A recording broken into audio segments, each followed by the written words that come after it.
대강절 주님이 오시는데 앞으로 오시겠지만 궁극적으로는 앞으로 오시겠지만 그러나 우리의 삶에 매일 오시지요. 매일 오시는 것은 성령 안에서 계속적으로 우리 안에 지금도 오고 계시는 거죠. 그분이 육체로 우리 가운데 오시는 날에는 이제 세상은 끝이죠. 세상은 이제 종말이 될 것이고, 그리고 여러분과 제가 지금의 형태이겠지만 그러나 이와 같은 어떤 질적인 썩는 그런 어떤 물질로서의 몸보다는 새롭게 되어지는 어떤 하늘의 신령한 몸으로 여러분과 제가 새롭게 되겠지요. 이제 그날이 옛 세상은 이제 소멸되고 이제 주님이 새롭게 해주시는 같은 세상이 될 것이고, 죽은 자들이 일어날 것이며, 그래서 신앙 안에서 하나님의 뜻을 가지고 오늘의 삶을 살아갔던 자, 살다가 그래서 고난 속에서든 어떠한 상황 속에서든 그가 신앙을 지키다가 자신의 이제 숨을 정리하고 그래서 흙에 묻혀서 사라졌던 그와 같은 죽은 자들도 주님이 오시는 날 궁극적으로는 다 부활하게 되겠죠. 반면에 살리는 것은 영이니 육은 무익하다 했습니다. 그래서 육으로 살았다고 한다면 평생을 육신의 소욕을 중심에 두고 첫 번째 목적이 다 육신이었다고 한다면, 육이 우선이었다고 한다면 주님의 것은 상대적으로 후순위가 되는 거고 밀리게 되고, 그렇다면 그는 부활 시에 실은 악인의 부활을 만나게 되겠죠. 악인의 부활. 주님의 말씀이시기 때문에 번복할 수는 없을 것 같습니다. 그래서 여러분과 제가 이제 주님이 오시는 날은 그러한 결과가 이제 초래될 거고 예상이 됩니다.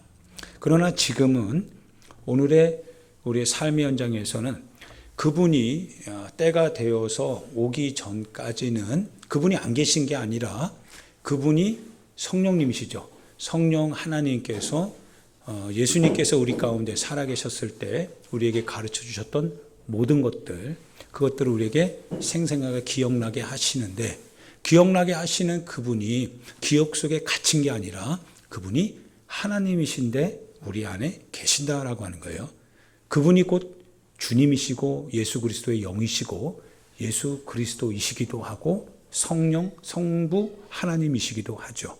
즉 삼위일체 하나님이시죠. 항상 함께 계시는 거죠. 이번에 어떤 목사님하고 말씀을 같이 나누는 중에 여러분이 너무나 잘 알고 있는 엔터테인먼트 가운데 어떤 대표가 있어요. 근데 그 대표 되시는 분이 삼위일체론을 이제 부인해요. 삼위일체론을 부인하고 하나님에 대한 간증들을 많이 해요. 그런데 구원파에 속했다라고 하는 것 같은 이제 얘기들이 많이 있는데요. 저는 가보진 않았으니까, 직접 듣진 않았으니까. 그러나 그 사람이 젊은이들에게 인기가 많잖아요. 엔터테인먼트 우리나라에서 굴지의 1인데, 그래서 그분이 교회도 6개 정도를 지금 세워나가고 있고요. 굉장히 이렇게 흥흥하고 있다고 합니다. 우리끼리는 위험하다라고 하는 걸 직감하지만, 그러나 오늘의 청년들은 그걸 위험성을 못 느끼거든요. 삼위일체, 그것이 그들에게 무슨 의미가 있겠어요. 근데 삼위일체를 인정하지 않으면 십자가에 죽으신 분은 하나님이 될 수가 없는 거죠. 그분이 하나님이셔야 우리의 죄가 의인의 죽음으로 말미암아 죄인의 죄가 삭제가 되는 건데, 그분이 하나님이 아니시라면 거기 죽은 분은 누구세요? 그냥 나사렛의 한 의인일 뿐이죠. 우리를 대속할 수 있는 하나님이 될 수는 없습니다. 하나님이시기 때문에 그 안에서 우리가 함께 죽음을 당했다라고 하는 것이 유효되는 거죠. 그분이 창조자시니까, 그분이 심판주이시니까, 심판하시는 그분이, 우리를 심판하실 그분이 그분 자신에 대해서 심판하실 때 우리의 죄에 대하여서 그분이 그분 자신에게 물은 거죠. 그래서 우리는 그 믿음으로 그분을 주로 고백할 때 예수께서 육체로 오신 것, 하나님께서 육체로 우리 가운데 오신 것을 우리가 믿음으로 고백할 때 그 믿음을 주님이 의롭다 보시는 거죠. 근데 이거 삼일체론을 부정하면 그러면 삼신론이 되는 거죠. 신이 세 개가 되는 거죠. 그리고 하나님이 우리의 죄를 대속해 주지 않으신다면 그러면 우리의 죄를 용서받을 수 있는 길을 다시 찾아야 되는 거죠. 무시무시한 거죠. 그래서 이 교회의 역사 안에서 이 삼위일체론을 세워가기 위하여서 정말 엄청난 이 수고를 했습니다.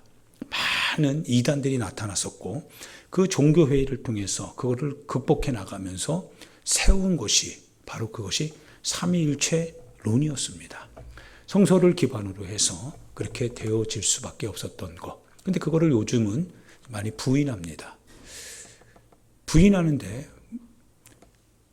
부인하면서도 그러나 크게 의미를 이제 못 느끼는 거예요. 단지 하나님은 사랑이다니까, 하나님은 은혜로서 우리 가운데 다가와서 우리를 구원하신다라고 하는 것은 비스무리하니까.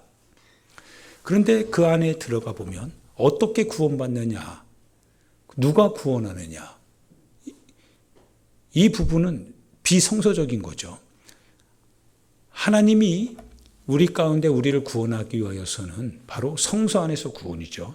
성서가 우리를 죄로 이렇게 저렇게 얘기했다면 구원도 역시 마찬가지로 그 죄로 여겨지는 그 루트를 따라서 무효화시켜야 됩니다. 피 흘림이 없으면 죄사함이 없다면 그러면 반드시 피가 필요한 거죠. 그것이 구원의 길입니다. 즉 피를 통하여서 우리가 죄를 용서받아야 될 것이라고 한다면 무엇인가 누군가의 피가 필요한 것이고, 구약에서는 그거를 율법에 정한 바, 율법에 정해진 바, 그것이 짐승, 그것도 흠 있는 짐승이 아니죠. 하나님 앞에서 거룩한 짐승이었다고 한다면 신약에 와서는 뭡니까? 오직 단번에 드리는 제사로서 누구의 피가 필요한 거예요? 예수 그리스도의 피, 즉 거룩한 피가 필요한 거죠. 흠 없는 피. 근데 이 피는 짐승의 피와 다르다고 했어요. 그거는 하나님 창조주의 피니까요. 피를 떠나서는 얘기할 수가 없는 거죠. 그래서 우리 구약이나 신약이나 놓쳐야 되지 말아야 될 것은 희생이죠. 피입니다. 공통분모가 있는 거예요. 그러니까 벌써 성서적인 구원입니다. 그런데 구원을 얘기하는데 성서적인 구원을 떠나서 다른 구원을 하나님의 사랑과 은혜라고 하는 이름으로 포장해서 우리 가운데 얘기하면 그것이 하나님의 이름으로 다가오니까 그것이 우리가 즐겨 들어왔고 익숙하게 들어왔고 근데 명확하지는 않았어요. 그러다 보니까 비슷하네라고 하면서 덥석 물어버리니까 그러니까 뭡니까? 구원이 믿어지더라 이거예요. 근데 성서적인 구원은 아니죠. 여러분과 제가 그래서 오늘날 지금 그와 같은 현상 속에 교회가 이단에 노출되어져 가고 있다는 거예요. 사이비에. 점점 이렇게 확장되어져 가고 있습니다. 그 영향력이 실은 유튜브거든요. 여러분이 분별 없이 듣고, 근데 성서는 또 안 읽어요. 여러분이 그것을 들을 때 귀에 쏙쏙 들어오게 되는 것은 들어오게 되어지는 여러분 안에서의 이 작업이 있어요. 마음 안에. 그거는 성서적인 작업이 아니라 여러분의 감정이고 여러분의 지금까지 해왔던 하나의 경험의 작업입니다. 그게 여러분 안에 필터처럼 작용하고 있어가지고 여러분 안에 들어오는 거는 복음이 돼. 근데 그 필터는 누구의 필터냐면 성서적 필터가 아닙니다. 자기 필터야. 그러니까 자기가 이단에 빠지면서도 사이비에 빠져가면서도 거기에 확신을 갖는 거예요. 아니다라는 거예요. 예전에는 이 교회라고 하는 룰이 있었지요. 교회라고 하는 전통의 룰이 있었는데 그 교회라고 하는 이 객관성이 그 신앙을 하나하나 기준 삼아서 재단에 갈 수 있었다고 한다면, 그래서 때로는 이 견책을 하기도 하고 책망도 하기도 했다면, 요즘은 그 기준이 바로 서지를 못하고 있어요. 영향력이 없습니다. 왜냐하면 교회끼리도 지금 싸우고 나눠지고 다투고, 성도가 교회에는 참석했지만 그러나 목회자의 말을 잘 듣지 않거든요. 앉아는 있는데 마음은 뭐예요? 멀리 있습니다. 그게 오늘 이 시대의 신앙의 그와 같은 위기입니다. 그러다 보니까 비록 이단을 섬긴다고 하더라도요, 자기가 이단이 아니면 아닌 거예요. 위험한 시대를 살아가고 있습니다. 정말 위험한 시대를 살아가고 있습니다. 그래서 종교개혁이 다시 한번 일어나야 될 필요성은 있죠. 종교개혁은 우리의 감정의 개혁이 아니라 성서로 돌아가는 겁니다. 신앙을요, 성서로 돌아가는 것 같은 이 운동이 일어나야 됩니다. 그런데 사랑하는 여러분, 우리가 성서를 가까이 하고 있나요? 여러분 성서를 하루에 얼마나 읽고 있나요? 여러분 성경을 얼마나 많이 읽고 있습니까?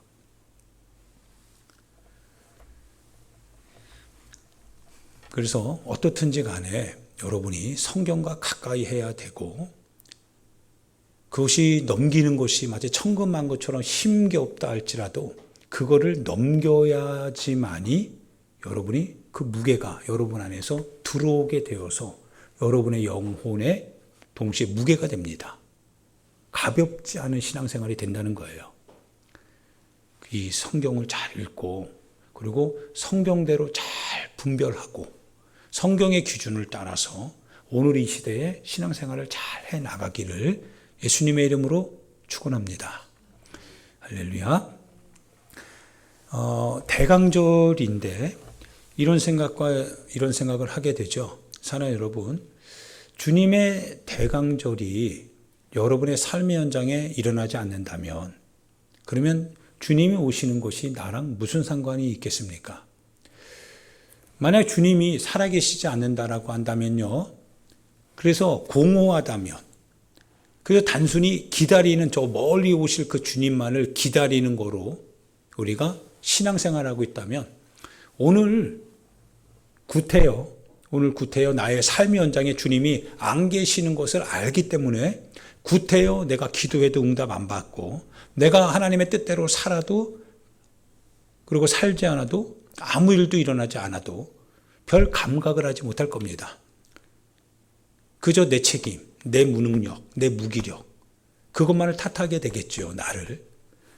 그런데 만약 주님이 오늘 여기에 살아계시다면, 그러면 문제는 좀 달라지죠. 내 옆에 아버지가 계시고 내 옆에 능력이 있는 친구가 있다고 한다면 뭔가 분위기는 달라져야 됩니다. 왜냐하면 살아있으니까요.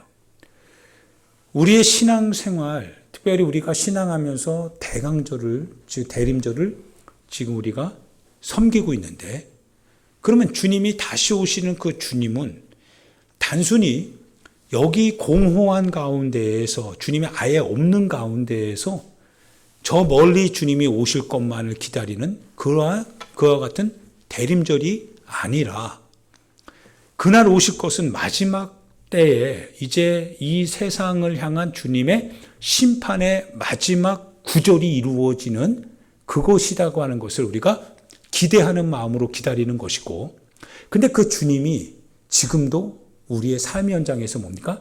매일 대림절이 된다 이거예요. 매일 주님은 오고 계신다라고 하는 사실입니다. 그래서 그 주님을 나의 삶의 현장에서 지금 만나지 못하면 그 삶은 공허할 따름이죠. 뭔가 허전할 따름입니다. 그런데 매일의 삶 속에서 주님이 멀리 이제 다가오실 그 주님이 지금 여기 나와 함께 하시며 지금도 찾아오시는 주님으로 계신다면, 그리고 계시기 때문에 실은 우리의 삶에는 기도가 힘이 있는 거죠. 지금도 예배 드리는 게 실은 의미가 있는 거죠. 오늘 우리가 하나님의 말씀을 읽고 말씀대로 살면서 희생하고 그리고 내가 봉사하는 중에 내가 손해를 당하고 하는 것도 실은 의미가 있죠. 왜? 그분이 지금 여기 보고 계시니까. 그분이 지금 여기서 나와 함께 하시니까. 내가 이것을 하는 것을 주님이 알고 계시니까. 내가 왜 이렇게 손해를 보면서도 그러면서도 섬기려고 하는지를 누가 아시니까? 그분이 저 멀리 오실 그분이 아니라 지금 여기 계신 그분이 알고 계시니까. 그래서 의미가 있는 거 아닐까요? 오늘 여러분이 신앙생활을 매일매일 해나가는 것도 의미가 있는 거죠. 주님이 여기 계시니까.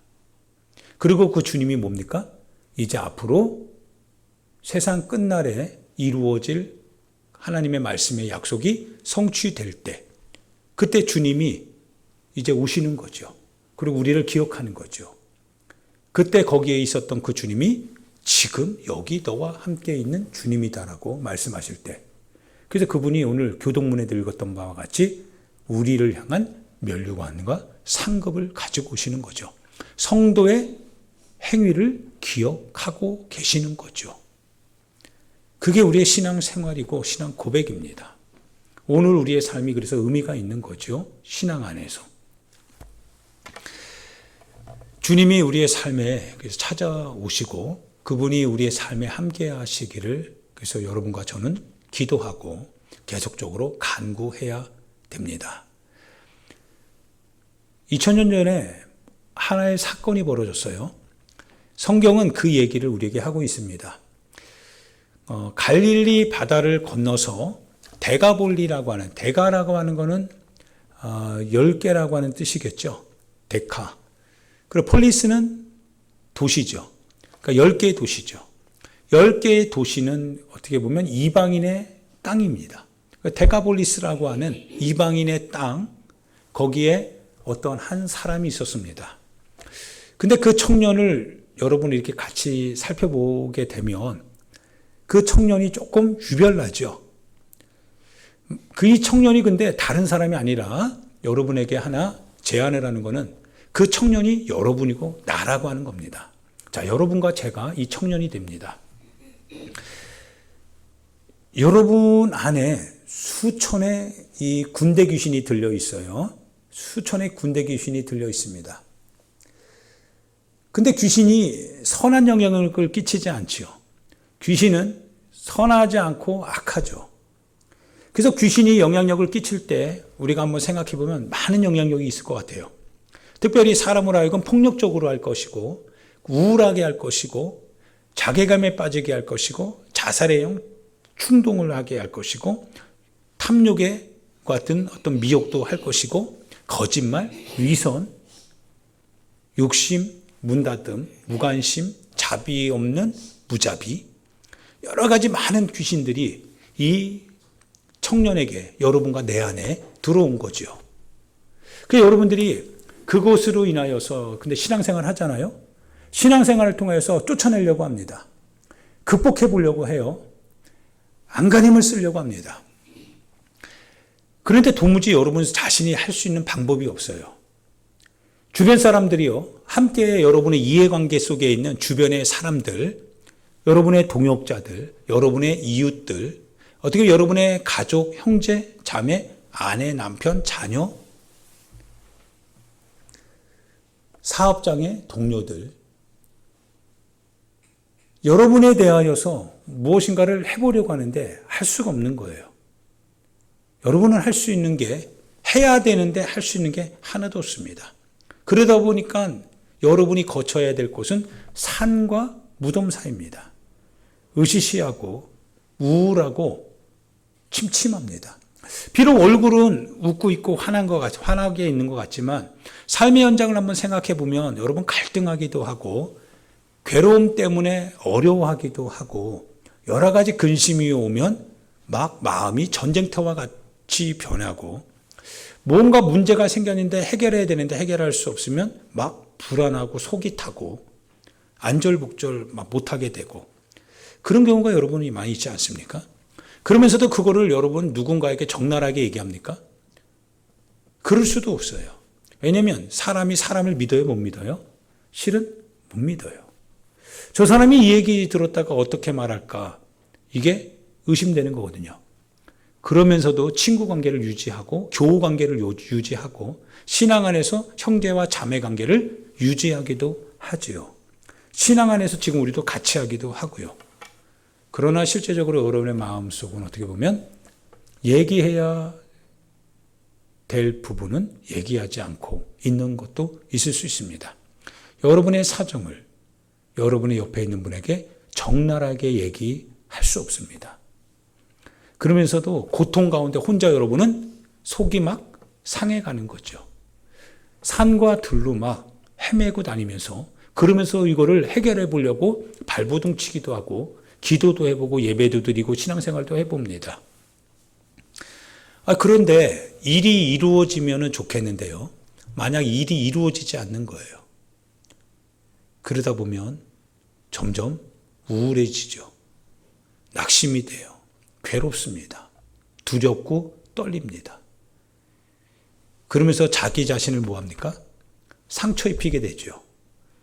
나 같은 인생이 왜 태어나서 나 같은 인생이 왜 살아야 되는지 이거 도움되기는커녕 항상 피해만 입히는 것 같고 나로 말미암아 일어나지 않을 일도 일어났으므로 그것 때문에 괴로워하고 무기력해지고 이 자격지심에 빠지게 되고 그러면서 뭔가 어둠으로 자꾸 숨어 들어가려고 하는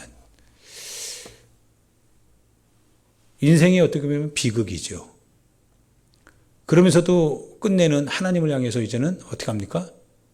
도움을 구했지만 그런 내 자신을 방치한 것 같아서 하나님을 향해서 원망도 해보죠.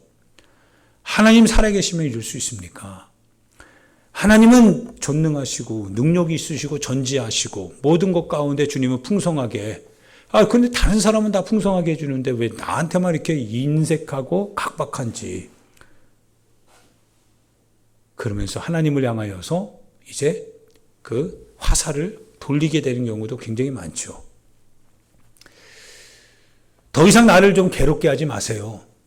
그런 것 같아요. 대가볼리 청년 안에 들어와 있는 수천의 군대, 나의 삶 속에서 나를 이렇게 망가지게 만들었던 이 세상의 이 고난, 고통, 아픔, 이런 무기력한 자기 자신, 자포자기할 수밖에 없는, 그래서 자기를 학대할 수밖에 없는 그렇게 만들어가는 그 어둠의 영들.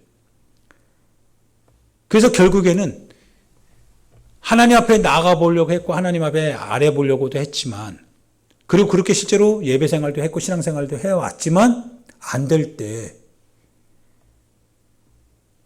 들려지는 주님의 능력, 은혜, 주님의 권세, 역사 이런 거를 들을 때마다 뭡니까? 오히려 속에는 안티 반응이 일어나는 거예요.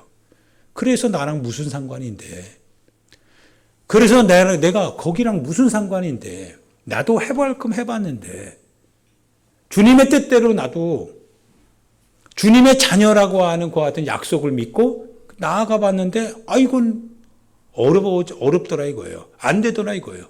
상처만 더 심해지더라 이거예요. 다시는 하고 싶지 않다.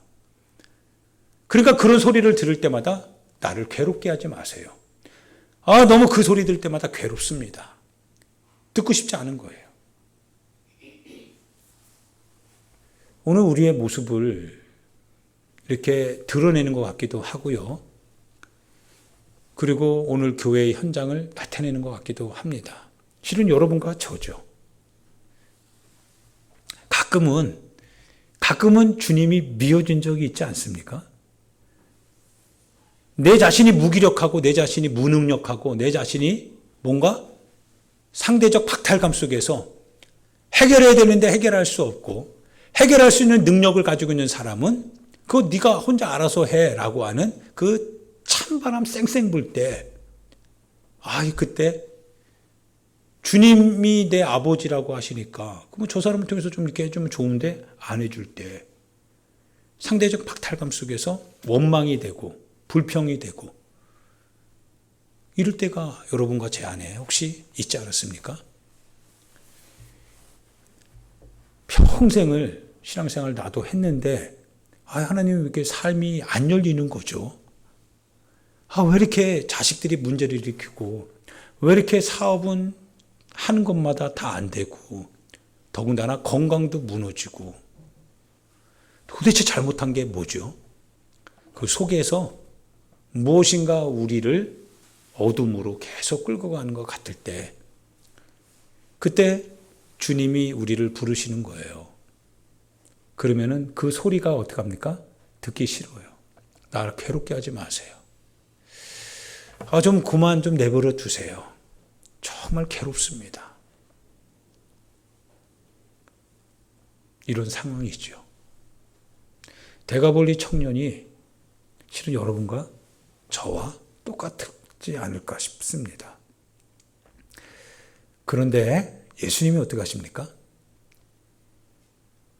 그런 실은 어둠의 영역에 의해서 우리가 지배당하고 있는, 고통당하고 있는, 그래서 더 이상 주변에 의해서도 도움을 받지 못하고 해결해 보려고 했지만 안 되는 거였거든요. 안 해본 건 아니에요. 해보려고 했어요. 근데 안 되는 거였거든요. 주변에서도 더 이상 어떻게 해볼 수 없다 해서 포기해버리고 그래서 결국에는 산이나 무덤에서 연명하는 비참한 인생. 정말 비참한 인생. 근데 주님이 복음 가지고 오는데 복음마저도 들려지지가 않는 거예요. 복음 자체도 뭡니까? 귀찮은 거예요. 싫은 거예요. 그런 그 청년에게 예수님이 다가오십니다.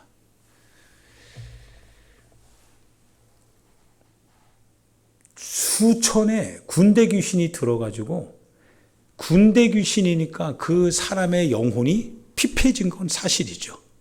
정말 피폐해졌습니다. 네 이름이 뭐냐라고 했더니 정말 우리 자신을 얘기합니다. 내 삶을 얘기합니다. 내 인생을 얘기하는데 완전히 이 사람 희망이 없어.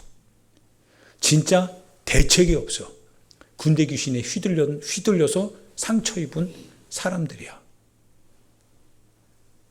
감춰진 내 내면의 어둠이 너무 내 자신을 묶어버린 거예요. 주님이 뭐라고 하시냐면요. 더러운 귀신아, 그 사람에게서 나와라. 주님이 말씀을 하십니다. 더러운 귀신아, 그 사람에게서 나와라. 주님께서요.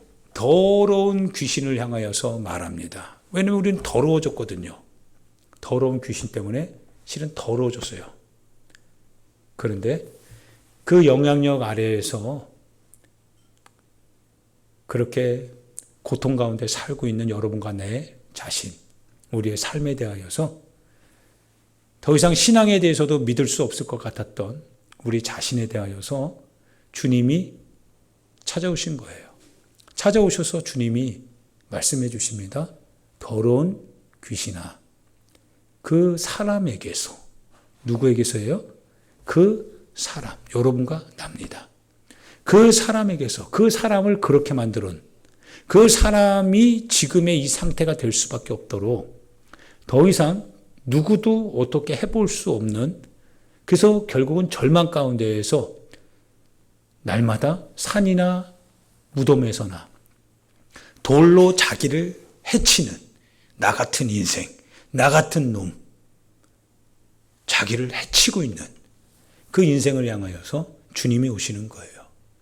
더러운 귀신아, 그 사람에게서 나가라 말씀하십니다. 할렐루야.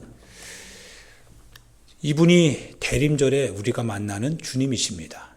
그분이 우리 안에 오시는 거예요. 그분이 우리 가운데 오셔서요. 그분이 말씀을 하실 때 우리의 모든 오해가 풀리게 됩니다. 물론 주님이 계십니다. 그런데 그분이 직접 나를 향하여서 말 걸어오지 않으실 때는요. 나는 지금 산과 무덤에 있습니다. 산과 무덤에 거해야 되면서 지금은 예배실에 와서 건건한 척 있지만, 그러나 내 자신이 뭡니까? 돌로 나를 막 해치는 거예요. 내 영혼을 막 상처 입힙니다. 그리고 주님의 목소리도 나를 괴롭히는 것 같아. 신앙의 목소리도, 복음의 목소리도, 성경의 목소리도 다 나를 괴롭히는 것 같아. 능력이 없으니까, 그 소리는. 그런데 주님이 임하시는 거예요. 내 현장에 오신 겁니다. 그분이 내 현장에 오셔서 나를 보시고 나에게 묻는 거예요. 그 사람입니다. 그 사람에게서 더러운 귀신아, 나와라. 그분의 목소리가, 그분의 현장의 목소리가 내 현장의 목소리가 되니까, 내 삶의 목소리가 되니까, 이제 어떻게 됩니까? 내 자신도 어떻게 해볼 수 없었고, 주변에서도 어떻게 해볼 수 없었고, 산이나 무덤에서나 내 자신을 학대하면서, 인생을 탓하면서, 팔자를 탓하면서 상처를 스스로 입히고 그렇게 살아갈 수밖에 없었던 내 자신이 내 삶의 현장에 실제로 임하신 그 주님으로 말미암아 그 목소리가 딱 들리게 되니 귀신이 이제는 두려워 떠나가더라 이거예요. 그 속에 있는 모든 어둠들이요, 이제 거기서 그 사람에게서 떠나가게 되는데요. 수많은 돼지떼, 어떻게 보면 인생살이를 얘기하는 것 같아요. 수많은 돼지떼, 그건 재산이기도 하지만, 그러나 돼지는 하나님의 말씀에 의하면 부정한 짐승이거든요. 이방인이 기르는 가축들이거든요. 그 돼지떼에게 그 귀신들이 싹 다 들어가는 거예요. 세속의 영에, 세속의 어떤 그 형태 속에. 근데 실은 그것을 치면서 우리는 먹고 살았거든요. 삶에서 고통을 받으면서 삶을 통하여서 우리가 살아가야 된다고 해왔거든요. 생존을 위하여서. 그런데 생존을 위하여서 우리가 상처를 받으면서도 생존하기 위해서 그거를 필요로 했거든요. 그것 때문에 내 영혼이 망가지고, 세속적인 것 때문에 내 영혼이 상처 입고 고통당하고 힘들어하고, 그 가운데서 주님의 목소리를 듣고 어떻게든 더 생존해 보려고 했는데 안 되게 되고, 그래서 그 주님의 이름마저도 나를 괴롭게 하는 것 같고. 그런데 그 돼지떼에게 누가 들어가요? 그 사람을 그렇게 고통하게 했던 그 귀신들이요, 돼지떼에게 싹 다 들어가더라 이거예요. 하나하나 처분되기 시작하는 거예요. 세상적인 어떤 것들이 계속 처분되기 시작합니다. 그러더니 그 돼지떼가 절벽으로 치달아서 몰사당하게 돼요. 더러운 어떤 세속적인 것들이었겠죠. 성경은 그 얘기를 하고 싶었던 것 같아요. 우리를 고통하게 했던 그 많은 더러운 어둠의 영들. 그래서 우리 자신도 누군가에 의한 힘에 의해서도 아무것도 할 수 없었던, 그래서 결국에는 주님의 그 복음마저도 나를 괴롭게 하는 것 같고, 나를 귀찮게 하는 것 같고, 왜냐하면 나는 여전히 축복받지 못하는 인생처럼 지금 버려진 것 같으니까 신앙의 아름다운 목소리를 들을 때마다 더 비참해지는 것 같은 것을 느끼니까요. 그래서 나를 괴롭게 하지 말라고 할 만큼. 근데 그 원인이 되었던 그 이 세상의 이 거짓된, 우리를 욕망의 그 같은 이 장작더미로 그렇게 불태우려고 했던 그 같은 어둠의 영, 세속의 영들이 이제 저 돼지떼에게로 싹 들어갑니다. 부정한 저 짐승떼에게로 들어갑니다. 그러고 나서 그것이 싹 다 소멸되는 거예요. 그러더니 이 청년이 어떻게 됐습니까? 깨끗해졌어요. 깨끗해져가지고 그 예수님 앞에 딱 있는 겁니다. 그게 실은 우리 모습이거든요. 그 사람이었거든요. 사람들이 막 놀래죠. 어떻게 이렇게 변했냐? 야, 너 어떻게 이렇게 변했냐? 너 어떻게 이렇게 변했냐? 너 세상으로도 안 됐고, 신앙생활 내가 너 한 것도 아는데 근데 신앙생활 아무리 해도 너 안 됐는데, 근데 너 어떻게 이렇게 말끔하게, 이렇게 깨끗하게, 온전한 영적 정신을 가지고 이렇게 앉아 있느냐. 사람들이 막 놀라기 시작하는 거예요. 그런데 더 안타까운 것은 그 사람들이 예수님을 쫓아냅니다. 왜 쫓아내냐면 돼지떼 때문에.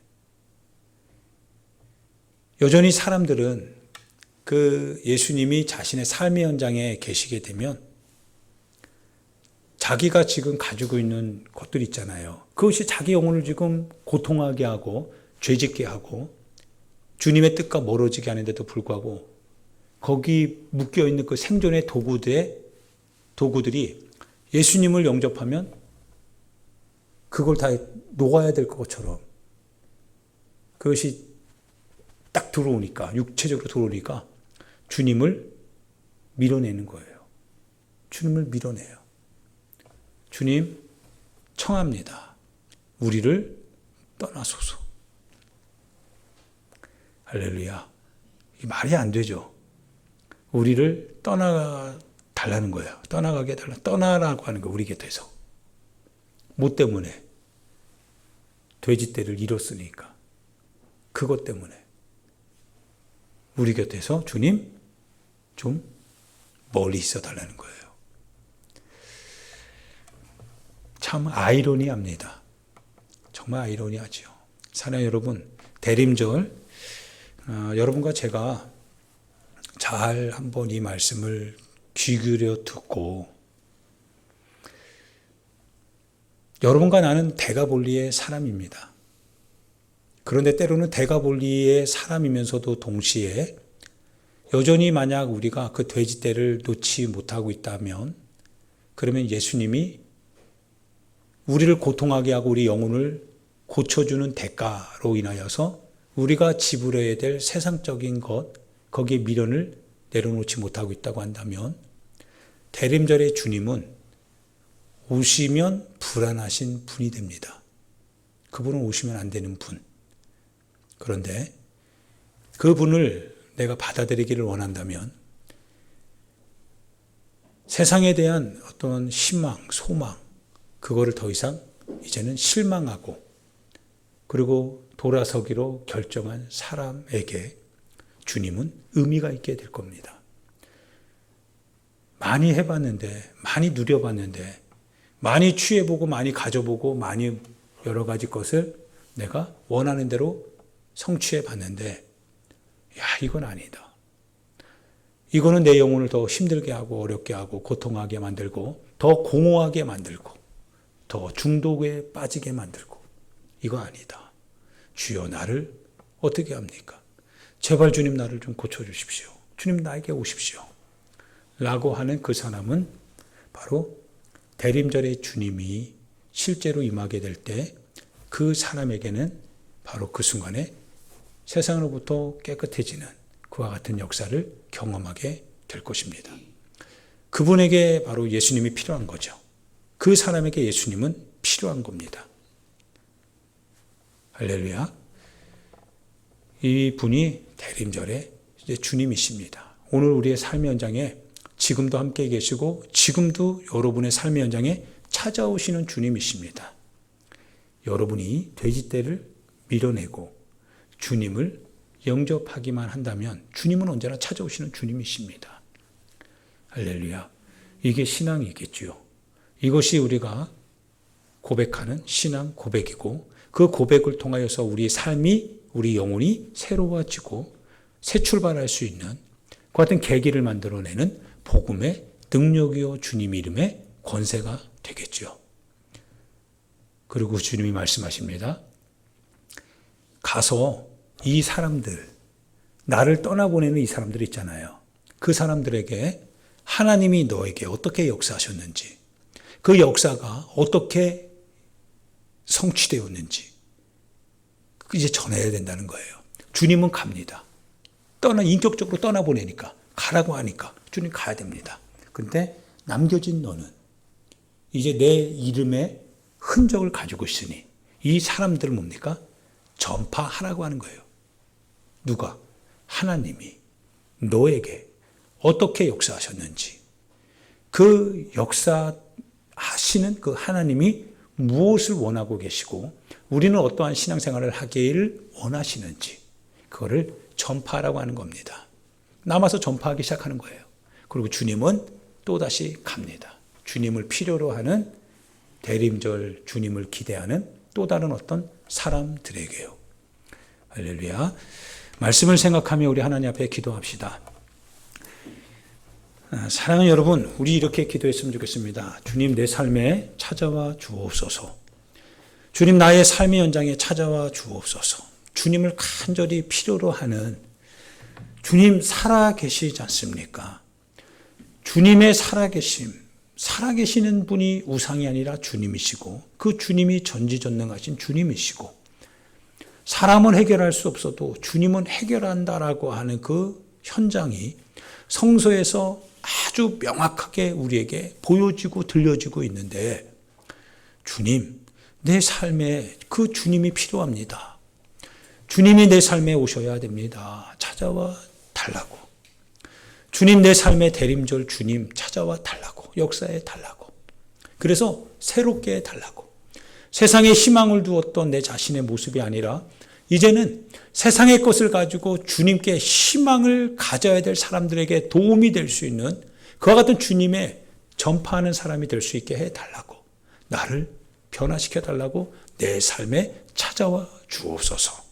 우리 주여 한번 부르고요. 우리 하나님 앞에 기도하도록 하겠습니다. 같이 하나님 앞에 기도드립니다.